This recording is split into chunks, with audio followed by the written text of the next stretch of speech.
So you've got this huge environmental plan in Meghalaya, and everyone's calling it a massive success. But is it really a solid promise for the future, or is it more like a mirage? Let's dig in and figure out what's actually happening here. Okay, so this whole story kicks off with a really big number, 100 crore rupees. That's the budget for this new program, Green Meghalaya Plus. And get this, they're calling it the largest payment for ecosystem services the country has ever seen. I mean, that's a massive investment, right? So the big question is, where's all that cash supposed to be going? Well, if you ask the state's leadership, they'll tell you this plan is a total slam dunk.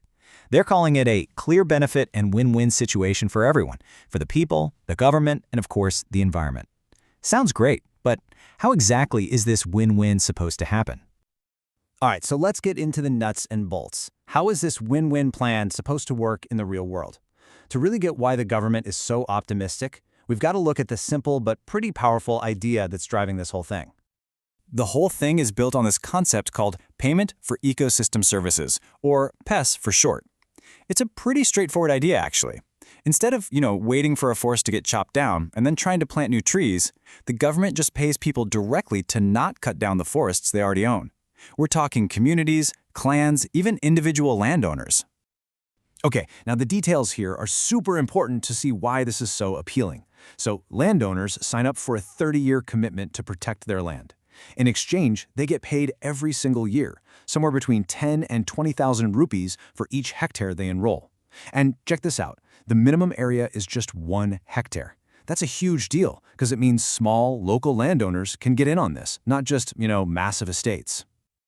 And this is where that whole win-win idea really clicks. The first win is obvious, right? You protect the forests. But the second win is all about the money. And this part is kind of brilliant.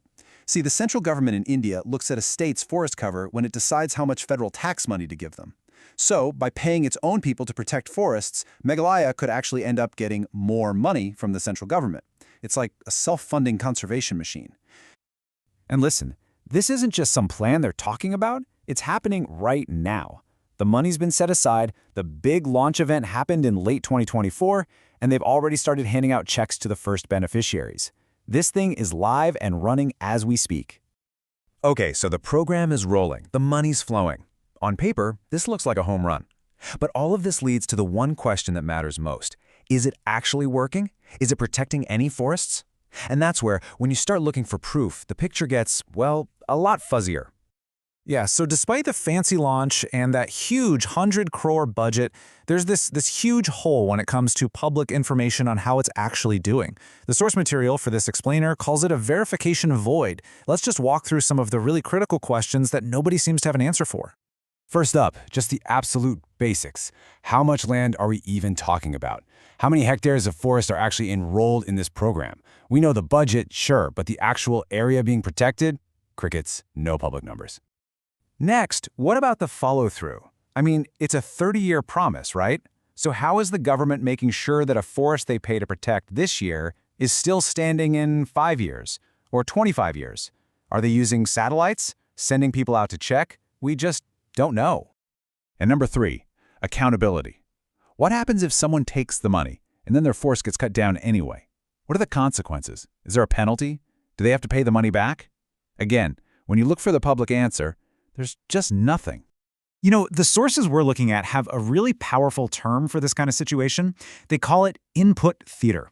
It's this idea where you make a huge deal about all the money and effort you put into something, the inputs, but you never actually show proof of the results that come out of it. It's all about funding the promise without ever really checking on the performance. So you see the gap, right? On one hand, you have the promise, 30 years of guaranteed forest protection. But the reality? No public monitoring plan. The promise is funds for genuine conservation. The reality? A real risk that we're just paying people, with no actual protection happening on the ground. And look, this is way more than just some missing paperwork. This verification void has some pretty serious real-world consequences for the environment and for the taxpayers funding this thing. Okay, so one of the biggest dangers here is something experts call additionality. Just think about it like this. Is the scheme paying a community to protect a sacred forest that they were never, ever going to cut down in the first place? Or is it paying a farmer who is literally about to clear their land to plant something else? See the difference? The first one doesn't really add any protection. Only the second one does.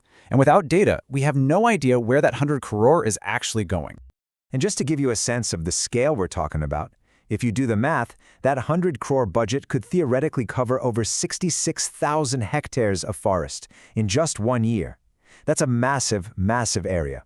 It just goes to show you how much is at stake if the verification part isn't handled correctly. And don't forget, this isn't a one-and-done project. We're talking about a 30-year commitment. And that brings up what you could call the 30-year paradox. I mean, how do you keep the monitoring strict when governments and political priorities change? What if the person who signed the contract sells their land or passes it down to their kids? Seriously, verifying protection for 3 whole decades is a massive challenge. You need an absolutely rock-solid, transparent plan from day one. So when you boil it all down, the real problem here is a lack of transparency. But this is where the story doesn't have to end. The important question isn't just what's wrong with this. It's okay, what can we do about it?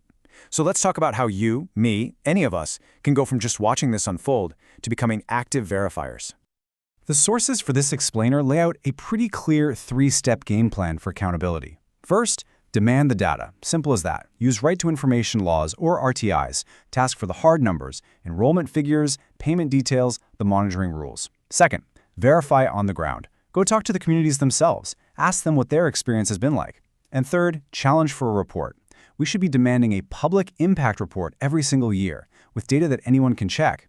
That way, we can all see the results for ourselves. So, in the end, it all comes back to that first question, doesn't it? Is Green Meghalaya Plus a total game changer for conservation, a real win-win for people and the planet? Or is it just a beautifully funded mirage, a system of payment without any proof? The scary part is, without transparent verification, we honestly can't tell the difference. And while we can't tell, the future of Meghalaya's forests is literally hanging in the balance.